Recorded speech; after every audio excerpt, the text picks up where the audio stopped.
কুরআনের সতর্কতা। আল্লাহ লা ইয়াহদি মান হুয়া মুসরিফুন কাজ্জাবুন, অর্থ আল্লাহ তাকে হেদায়েত দেন না যে সীমালঙ্ঘনকারী ও চরম মিথ্যাবাদী। সূরা আল মুমিন ২৮। সহিহ হাদিসে বর্ণিত মিথ্যাবাদীর শাস্তি। হযরত শামুরা ইবনে জুনদুব রাদিয়াল্লাহু থেকে বর্ণিত, রাসূল সাল্লাল্লাহু আলাইহি ওয়াসাল্লাম এক স্বপ্নের বিবরণ দেন, যেখানে তিনি ফেরেশতাদের মাধ্যমে বিভিন্ন গুনাহগার ব্যক্তির শাস্তি দেখেছেন। মিথ্যাবাদীর শাস্তির বর্ণনা: আমি দেখলাম একজন লোকের মুখ চেরা হচ্ছে তার থুতনির পাশ থেকে কান পর্যন্ত, তারপর অন্য পাশও একইভাবে চেরা হচ্ছে, তারপর আবার আগের পাশটি ঠিক করা হয়, আবার চেরা হয়।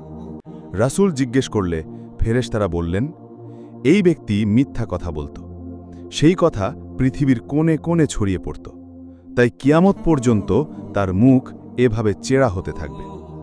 সহিহ বুখারী, হাদিস না ৭০৪৭। কবরের শাস্তি। কবরের মধ্যে মিথ্যাবাদীর মুখ আগুনে পোড়ানো হতে পারে। কবর তাকে এমনভাবে চেপে ধরবে যেন হাড় গুঁড়ো হয়ে যায়।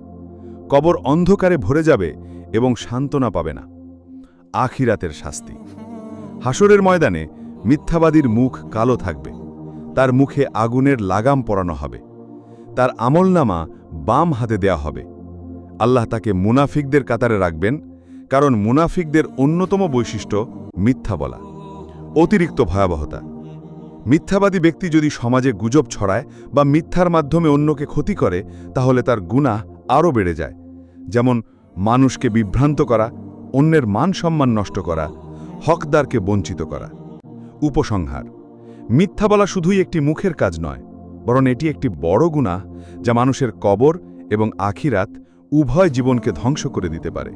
তাই আমাদের উচিত সবসময় সত্য কথা বলা এবং মিথ্যা থেকে বেঁচে থাকা।